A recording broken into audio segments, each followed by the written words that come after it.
Hey everyone, today we are taking a look at the very short book of Haggai in the Old Testament prophet section. Haggai is a word that means feast, which has something to do with the message of the book.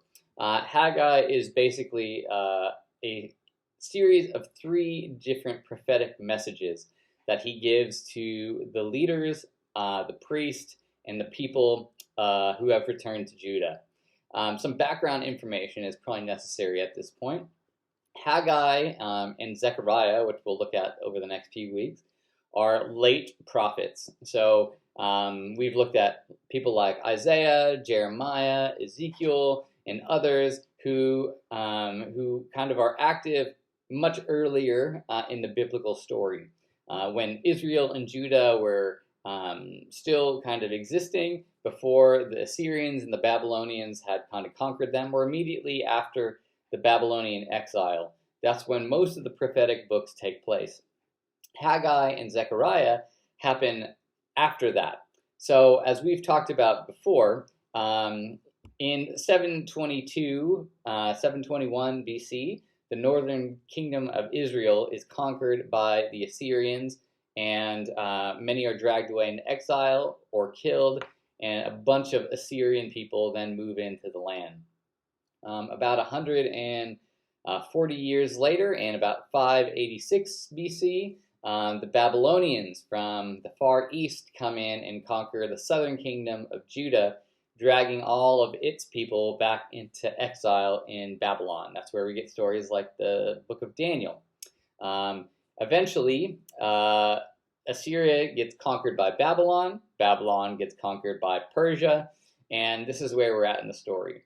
As we've read in books like Ezra and Nehemiah, the Persian kings had more of a lax view on the people returning back.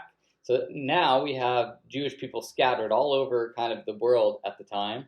And there was a desire for many Jewish people to return back to their homeland, particularly to the capital city of Jerusalem. And so the Persian king allows this to happen. And so there's kind of three major migrations that happen. The first one takes place in about 530, 520 BC under the leadership of a guy named Zerubbabel, who we'll talk about in a second. There's a second wave, which Ezra is a part of, the scribe Ezra, and then a third wave happens kind of in 450 BC, so about 70 years after the first one, in which Nehemiah is kind of the leader of that one. And so Haggai and Zechariah take place after the first wave. So remember again, the people of Judah get conquered by the Babylonians in 586. Persia takes control of Babylon, and eventually in the 520s, the king of Persia allows people to start returning to Judah to try to rebuild. Haggai is one of those people. So he is a prophet, and he comes with Zerubbabel and another guy who's mentioned named Joshua back to Judah. And as the message of this prophet of Haggai is essentially, he says, guys, we need to rebuild God's temple. There's this emphasis on everybody kind of returning back to the land, and what are they doing? They're focusing on themselves and their own land and their own houses and trying to get rebuild their own lives, which is a thing that is definitely something that we should do and concentrate on, right? It's hard to return somewhere and then have a land that's been devastated and kind of burned down to the ground, and then just do nothing about it and concentrate on something else. So they're all at work trying to rebuild their homes, rebuild their lives, try to renew the land, and Haggai comes in with this really interesting message saying, guys, I know you're working on your houses and everything, but don't forget to rebuild the temple of the Lord. This is where God's presence was thought to dwell. We think this is a really silly thing because we know God doesn't dwell in just one place. God's Spirit is everywhere. We can pray to Him at any time. But for the people in the ancient world, they didn't really have that sort of way of thinking. And they needed a central location to be able to come and worship and seek forgiveness and meet with God. And so Haggai recognizes that in the middle of trying to rebuild your homes and your life, don't forget that the rebuilding of the temple is essentially important. Why I think this is really critical is because Haggai doesn't say, hey guys, just stop, just forget about your houses, and all you need to do is rebuild the temple. But he says, in the middle of you rebuilding the houses, focus on rebuilding the temple as well. Why? Because as we'll see, if you read through the prophet, you sort of recognize that rebuilding your life, your home, your land, your community is kind of pointless if God is not at the center. If you're not making a deliberate attempt to put God first in your life, it's all going to come crumbling down. And we see Haggai mentioned that exact same thing. He said, this is what happened to your ancestors, and this is the pattern that's emerging now if you don't get to work.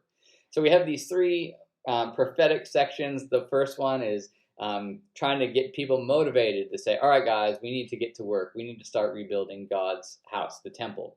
The second prophetic message is saying, guys, keep going. I know this is hard work. It's tiring, but we need to keep going. And the last one is, guys, let's just finish this thing. We're so close. Let's just finish this. And then there's this message of blessing at the end, that God is when we renew this space where God can reside with us again. It also means the rejuvenation of our own lives and houses on our own nation. And so this is kind of this hope that as we're rebuilding, we also are rebuilding our relationship with God. This aspect is so central to all the prophets, but particularly here to say, guys, I know you have a lot of things going on. We all lead very busy lives. We have a lot to do. That's great. Do those things, but make sure that you don't neglect your relationship with God, because God is really the author of it all. He's the one that holds it all together. And even if you have everything that you want in your life, but you don't have God, it's all going to fall apart anyway.